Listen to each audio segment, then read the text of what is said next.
pagi pemirsa, kru Pranata TV hari ini sedang berada di sekolah Miss Al Mukarrobin. Sebelah saya ini sudah bersama Bapak Kepala Sekolah Miss Al Mukarrobin. Dengan Bapak siapa nih Pak? Pak Adlan Nasution SPD. Pak, ceritakan sedikit tentang sekolah ini Pak. Ya, Miss Al Mukarrobin ini terdiri dari jumlah kelas 6 kelas. Ya, dari kelas 1 sampai kelas 6. Kemudian gurunya ada berjumlah 10 orang, ada yang PNS 1 orang, yang impasing 2 orang, yang masih sertifikasi 1 orang, dan yang menyusul ada 5 orang. Di sini ada kegiatan-kegiatan eskul yang sudah kita laksanakan. Yang setiap pagi itu adalah hafalan-hafalan juz 30. Ya, alhamdulillah sudah ada yang hafal juz 30. Itu dari kelas 1 sampai kelas 6 tahap dibuat. Kemudian juga ada juga diadakan sholat duha.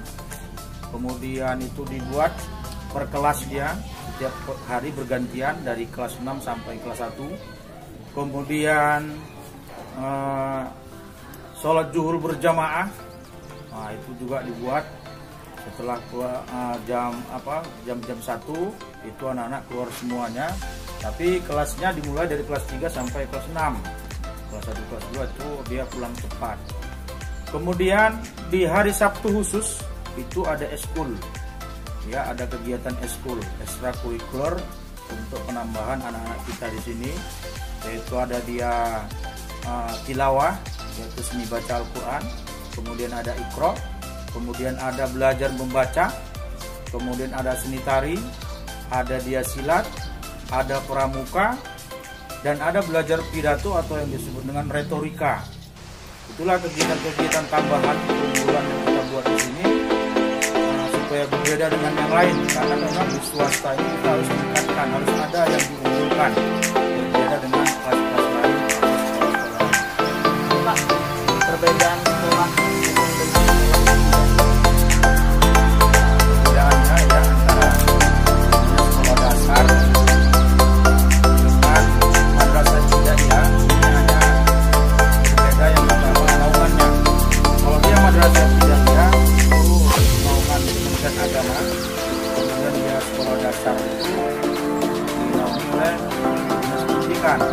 Kemudian perbedaannya juga di dalam materi pembelajaran dasar itu, apa yang ada di SD atau sekolah dasar ada di madrasah ibtidaiyah. Cuma perbedaan sini, apa yang ada di madrasah ibtidaiyah belum tentu ada di sekolah dasar, khususnya untuk pelajaran agama. Kalau di sekolah dasar dia pelajaran agamanya sudah mencakup seluruhnya, gitu, seminggu hanya 2 jam di situ semua pelajaran agamanya, fikihnya, Al-Quran hadisnya, SKI-nya. Tapi kalau dia di madrasah ibtidaiyah ini, ya sekolah umumnya sama dengan di sekolah dasar. Tapi kalau agamanya dia dipecah-pecah.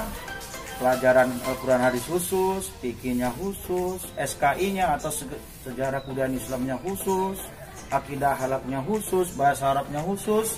Jadi situlah perbedaan-perbedaannya antara sekolah dasar di bawah kenaungan Dinas Pendidikan dan sekolah dasar di bawah kenaungan Kementerian Agama. Pak, pertanyaan terakhir nih Pak, apa yang ingin Bapak sampaikan untuk masyarakat Kota Binjai Pak? Ya, karena sudah tahu perbedaan-perbedaan tadi, saya rasa saya himbau kepada seluruh masyarakat Kota Binjai supaya memasukkan anak-anaknya atau siswa-siswanya ke sekolah-sekolah agama, khususnya Miss Al Mukarrobin. Karena sekarang di era globalisasi ini banyak tantangan-tantangan pada anak-anak kita ini. Apabila kita salah dalam mendidik atau memasukkan anak ke sekolah, inilah akibat fatal. Karena anak ini adalah aset daripada orang tua. Ya, terutama ya jangan hanya ilmu umumnya aja yang kita kuatkan, tapi ilmu agamanya pun harus kita kuatkan. Nah, itulah contohnya tadi di Miss Al Mukarrobin sudah banyak kita buat kegiatan-kegiatan agamanya. Ya, yang tadi ada hafalan, kemudian sholat duha pun dilaksanakan, sholat zuhur berjamaah pun dilaksanakan, ada eskul-eskulnya, ya itulah dia semuanya. Jadi harapan ya, ayo sama-sama kita besarkan sekolah agama kita ini, karena tantangan ke depan untuk anak-anak kita ini sangat luar biasa, khususnya lingkungan. ya ada dia ya masalah narkoba, masalah kegiatan-kegiatan bebas. Nah ini kalau kita tanamkan sejak kecil nilai-nilai agama untuk anak kita, mudah-mudahan ke depan dia akan selalu tetap kuat untuk menghadapinya karena udah ditanamkan nilai-nilai agama sejak dini atau sejak dasar. Lokasi sekolah kita ini di mana nih Pak? Nah, lokasi sekolah kita ini di Jalan Anggrek nomor 4A di Kelurahan Pahlawan, Kecamatan Binjai Utara. Dan kalau memang ada yang berminat bisa juga menghubungi ke nomor telepon 0813 9692 5295. Sekali lagi Pak, biar jelas. 0813 96 92 5295. Pak, terima kasih Pak ya atas waktunya Pak ya. Ya, sama-sama. Ya, baik pemirsa. Terima kasih atas perhatiannya. Dari Kota Binjai, Randi Permana, PB10, Kru Pranata TV melaporkan.